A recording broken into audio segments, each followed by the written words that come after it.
Welcome to the audio shelf, a place where great books are not just read, they are experienced. Here, powerful ideas are transformed into immersive audio journeys, so you can learn, reflect, and grow anytime, anywhere. Find a quiet moment, put on your headphones, and let the wisdom begin. Introduction to Buddhist Philosophy. Buddhist philosophy begins with a simple yet profound observation. Life, as it is ordinarily lived, contains suffering. This suffering is not limited to pain or hardship, but includes dissatisfaction, restlessness, and the sense that even pleasant experiences are temporary and incomplete. Unlike many philosophical traditions, Buddhism does not begin with abstract theories about the universe or a creator. Instead, it begins with human experience, with a question of how suffering arises and how it can be understood and overcome. At its core, Buddhist philosophy is both analytical and practical. It investigates the nature of reality, the self, and consciousness, while simultaneously offering a path toward liberation through ethical living, mental discipline, and wisdom. One of the most distinctive features of Buddhist thought is its rejection of a permanent, unchanging self. According to Buddhism, what we call that self is a dynamic process, a collection of physical sensations, feelings, perceptions, mental formations, and awareness. Understanding this insight loosens attachment and reduces suffering. Another central idea is impermanence, the recognition that all conditioned things arise and pass away. Nothing remains fixed. Clinging to what is transient inevitably leads to dissatisfaction. Wisdom arises when we see this truth clearly, not just intellectually, but through direct experience. Buddhist philosophy also emphasizes dependent origination, the principle that all phenomena arise in dependence upon causes and conditions. Nothing exists in isolation. This insight fosters compassion as we come to understand our deep interconnectedness with all beings. Rather than demanding belief, Buddhism encourages investigation and direct understanding. The Buddha famously advised his followers not to accept teachings blindly, but to examine them carefully in the light of their own experience. Ultimately, Buddhist philosophy is not merely a system of ideas, but a way of seeing, a disciplined inquiry into the nature of suffering, impermanence, and freedom. Its goal is not speculation, but awakening, a state of clarity, compassion, and liberation from suffering. The Four Noble Truths. At the heart of Buddhist philosophy lies a simple yet profound teaching known as the Four Noble Truths. These truths form the foundation of the Buddha's insight into the nature of human existence and the path to liberation. The first noble truth is the truth of suffering, known as Dukkha. This does not mean that life is only pain or misery. Rather, it points to a deeper sense of dissatisfaction that underlies even pleasurable experiences. Birth, aging, illness, and death are forms of suffering, but so are anxiety, disappointment, and the fear of loss. Even moments of happiness carry, within them, the seed of change, and therefore, unease. The second noble truth is the truth of the origin of suffering. According to the Buddha, suffering arises from tanha, craving, or attachment. We cling to pleasure, to identities, to beliefs, and to the idea of permanence in a world that is constantly changing. This craving binds us to cycles of frustration, fear, and dissatisfaction. The third noble truth is the truth of the cessation of suffering. The Buddha taught that suffering is not inevitable. When craving and attachment are fully understood and released, suffering comes to an end. This state of freedom is called nirvana, a condition of deep peace, clarity, and liberation from the cycle of dissatisfaction. The fourth noble truth is the truth of the path leading to the cessation of suffering. This path is known as the Noble Eightfold Path. It offers a practical way of living that cultivates wisdom, ethical conduct, and mental discipline. Through this path, individuals gradually transform their understanding, actions, and intentions leading toward awakening. Together, the Four Noble Truths are not commandments or beliefs to accept blindly. They are diagnostic insights, like a physician identifying an illness, its cause, its cure, and the treatment. Buddhism invites us to examine these truths in our own experience, to observe suffering, understand its causes, and walk the path toward freedom. The Eightfold Path. The Noble Eightfold Path is the Buddha's practical guide to the cessation of suffering. Rather than a sequence of steps, it is a way of living, a balanced path that integrates wisdom, ethical conduct, and mental discipline into everyday life.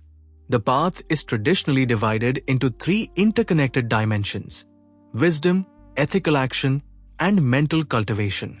Together, they shape a life grounded in clarity, compassion, and insight.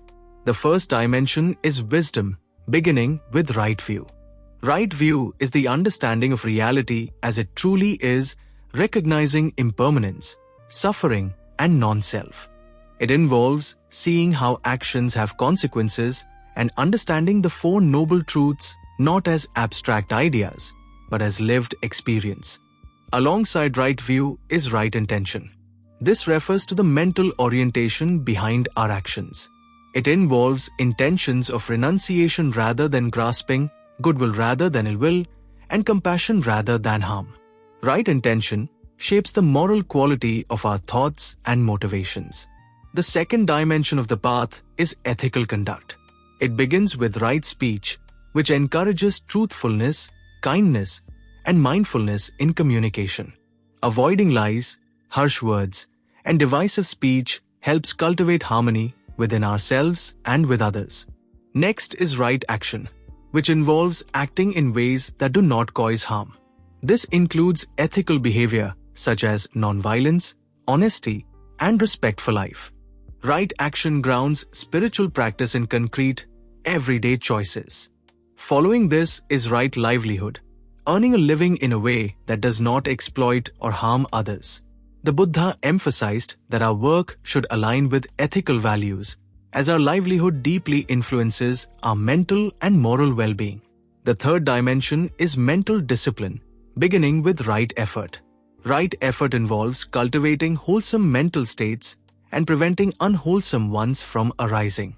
It is the steady, compassionate commitment to mental clarity and balance. This leads to right mindfulness, the practice of attentive awareness of the body, feelings, thoughts, and mental states. Mindfulness allows us to observe experience without attachment or aversion, creating space for wisdom to emerge. Finally, the path culminates in right concentration. This refers to the deep states of meditative absorption developed through focused attention. Right concentration stabilizes the mind, enabling insight into the nature of reality and supporting the realization of liberation. The Eightfold Path is not meant to be followed perfectly or sequentially. Each aspect supports and strengthens the others. Together, they form a middle way, avoiding extremes of indulgence and self-denial, leading toward freedom, compassion, and awakening. Impermanence, Anicca, and non-self, Anatta. Two of the most fundamental insights in Buddhist philosophy are impermanence, known as Anicca, and non-self, known as Anatta. Together, these teachings challenge our deepest assumptions about stability, identity, and control. The teaching of impermanence begins with a simple observation: everything that arises will pass away. All conditioned things, our bodies, emotions, thoughts, relationships, and even civilizations are in a constant state of change. Nothing remains fixed, stable, or permanent. Much of human suffering arises from resisting this truth. We cling to youth, to success, to loved ones, and to moments of happiness, hoping they will last. But when change inevitably comes, we experience disappointment, fear, and grief. Buddhist wisdom does not ask us to deny change, but to see it clearly and accept it fully. Closely connected to impermanence is the teaching of non-self. Buddhism questions the idea of a permanent, independent I that exists unchanged over time. Instead, what we call the self is understood as a dynamic process, a constantly shifting flow of physical sensations, feelings, perceptions, mental formations, and awareness. This insight can feel unsettling at first. Yet the Buddha did not present non-self as a philosophical theory, but as a liberating insight. When we stop clinging to rigid identities, to who we think we are, or who we think we must be, suffering begins to loosen its grip. Impermanence reveals that nothing can be possessed forever. Non-self reveals that there is no fixed owner to begin with. Together, these teachings dissolve attachment and open the way to freedom. Understanding Anicca and Anatta does not lead to indifference or nihilism. Instead, it deepens compassion and mindfulness. When we recognize the fragile, changing nature of life, we relate to ourselves and others with greater care, patience, and understanding. In Buddhist practice, these insights are cultivated not only through study, but through direct observation, watching the breath arise and fall, noticing sensations come and go, and seeing thoughts appear and dissolve. Through this awareness, wisdom gradually replaces attachment, and peace becomes possible. Dependent origination, pratyasmutta. One of the most profound teachings in Buddhist philosophy is dependent origination, known in Sanskrit as pratyasmutta. This teaching explains how all experiences arise through conditions and causes, rather than from a single source or a permanent self. At its heart, dependent origination expresses a simple yet revolutionary insight. Nothing exists independently. Everything that arises does so because the necessary conditions are present. When those conditions change or dissolve, the experience also changes or comes to an end. The Buddha summarized this principle with a concise formula. When this exists, that arises. When this ceases, that ceases. This teaching helps explain the origin of suffering. Suffering does not appear randomly, nor is it imposed from outside. It arises through a chain of causes, ignorance leading to craving, craving leading to attachment, attachment leading to dissatisfaction and distress. Traditionally, dependent origination is described through a sequence of 12 interdependent links, illustrating how ignorance conditions mental formations, how consciousness gives rise to name and form, and how this process continues through perception, desire, and becoming, culminating in suffering, aging, and death. However, the deeper purpose of this teaching is not complexity, but freedom. If suffering arises due to conditions, then by understanding and transforming those conditions, suffering can cease. When ignorance is replaced with wisdom, the cycle is interrupted. Dependent origination also reveals the deep interconnectedness of all life. Our thoughts, actions, and intentions influence not only our own experience, but the world around us. Nothing stands alone. This insight naturally gives rise to compassion and ethical responsibility. Rather than offering a metaphysical explanation of reality, dependent origination serves as a practical framework for insight. By observing how experiences arise and pass away in our own minds, we begin to loosen the habits of craving and attachment that sustain suffering. In this way, dependent origination bridges philosophy and practice. It shows that liberation is not found by escaping the world, but by understanding the conditions that shape our experience and responding with awareness, wisdom, and care. Emptiness, Śūnyatā, and compassion. In Mahayana Buddhist philosophy, the teaching of emptiness, known as Śūnyatā, represents one of the deepest insights into the nature of reality. Emptiness does not mean nothingness or absence. Rather, it points to the fact that all phenomena are empty of independent, permanent existence. To say that things are empty is to say that they exist only in dependence upon causes, conditions, and relationships. Nothing stands alone. Nothing exists by itself. This insight builds directly upon the teaching of dependent origination revealing that all things are interconnected and contingent. Emptiness challenges our tendency to see the world in fixed categories: self and other, subject and object, permanent and impermanent. When we grasp at things as solid or unchanging, we create suffering. Emptiness loosens this grip, allowing reality to be experienced as fluid, relational, and dynamic. Yet emptiness is not a cold or abstract concept. In Buddhism, wisdom and compassion are inseparable. When we deeply understand emptiness, compassion naturally arises. Seeing that beings are shaped by conditions, by ignorance, suffering, and circumstance softens judgment and opens the heart. From this perspective, compassion is not merely an emotional response. It is an expression of insight. When there is no fixed self to defend and no rigid boundary between self and other, care for others becomes natural and effortless. This union of emptiness and compassion lies at the heart of the Bodhisattva ideal, the commitment to seek awakening not only for oneself but for the benefit of all beings. Wisdom sees that there is no separate self. Compassion responds by alleviating suffering wherever it appears. Practiced together, emptiness and compassion transform how we relate to the world. They encourage humility instead of ego, understanding instead of blame, and kindness instead of fear.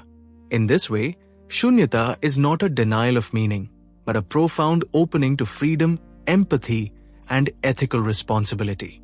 It teaches that because nothing exists in isolation, every action matters, and every being is worthy of care. Ethics, mindfulness, and meditation. In Buddhist philosophy, ethics, mindfulness, and meditation are not separate practices.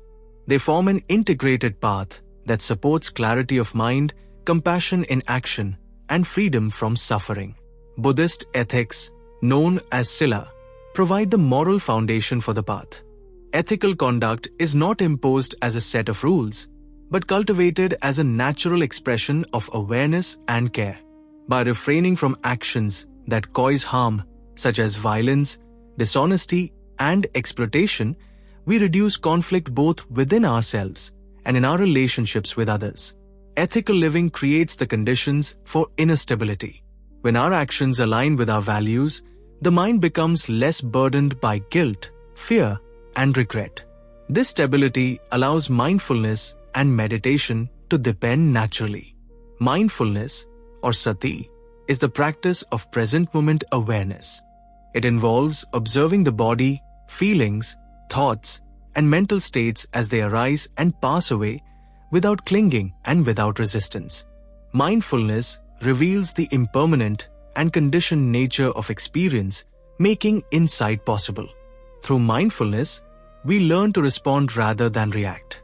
We become aware of habits of craving and aversion before they turn into speech or action. In this way, mindfulness acts as a bridge between ethical intention and wise behavior. Meditation, known as bhavana, is the systematic cultivation of the mind.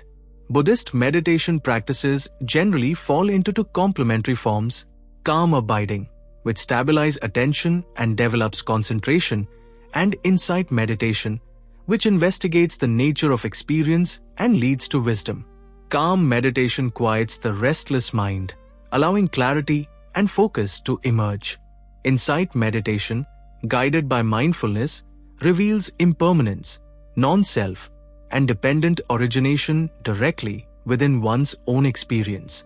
Together, these practices transform understanding from intellectual knowledge into lived realization. Ethics supports mindfulness. Mindfulness deepens meditation. Meditation strengthens ethical sensitivity. Each aspect reinforces the others, forming a balanced path of transformation. In Buddhist philosophy, liberation is not achieved by retreating from life, but by living with awareness, compassion, and understanding. Ethics, mindfulness, and meditation together create the conditions for a life that is both deeply grounded and genuinely free. Liberation and enlightenment. In Buddhist philosophy, The ultimate aim of the path is liberation, known as nirvana, and the awakening that accompanies it, often referred to as enlightenment. These terms do not describe a place or a mystical escape from the world, but a profound transformation in how reality is understood and experienced. Liberation arises when ignorance is fully replaced by wisdom. It is the freedom that comes from seeing clearly, seeing impermanence without fear, non-self without confusion, and suffering without resistance. In this clarity, craving and attachment lose their power, and the mind rests in deep peace. Enlightenment is not the acquisition of something new, but the cessation of misunderstanding. It is the end of clinging to fixed identities, rigid views, and the illusion of permanence.